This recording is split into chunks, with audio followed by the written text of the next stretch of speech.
A week after the Marape-Steven government announced a historic 5.6 billion kina record economic stimulus package, opposition leader Belden Namah has criticized the move. Namah described the stimulus package as a backflip decision on the country's fiscal policy. He says debt levels will increase while the local economy will find grip to cope with the COVID-19 impact. With all your flowery language like the Treasurer always do in Parliament in his recent days, and not pass a budget. So where are they going to source all their funds to be able to support the coronavirus campaign and the coronavirus crisis that we are experiencing in our country?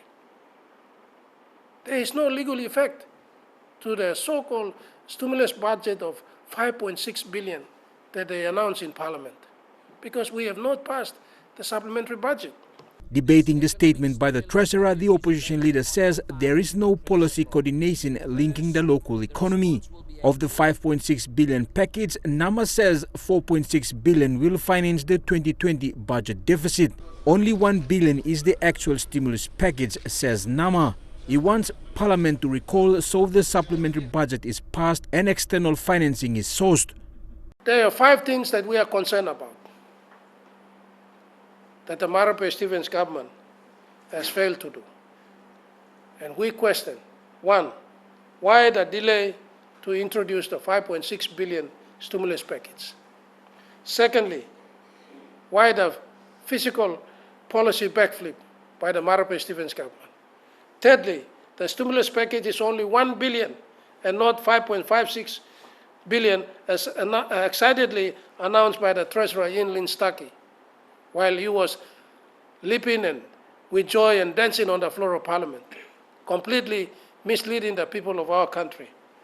And fourthly, there is no policy coordination and there is no monetary policy, and the monetary policy may fail or have limited success or impact on the economy of our country.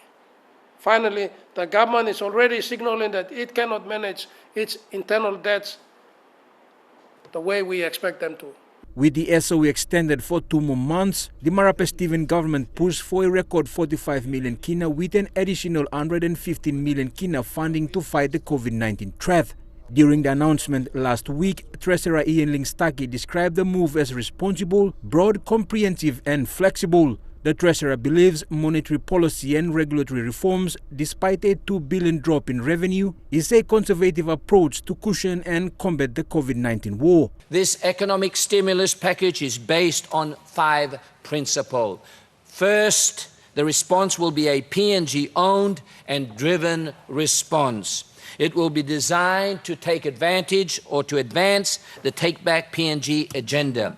It will be coordinated, including budget and monetary policies, superannuation policies, business-to-business support, procurement policies and regulations.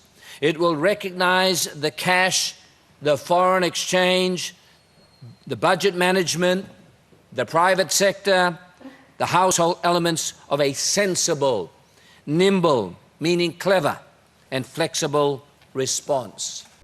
Shadow Treasurer and Kendrian Gloucester MP Joseph Lelang says the government must not illustrate figures without actual financing. He supported the call for Parliament to pass the supplementary budget before the June session. Lelang says the C-19 war will stall small economies and PNG is no different. The only thing he hasn't announced is that he has not answered our queries that we raised in February.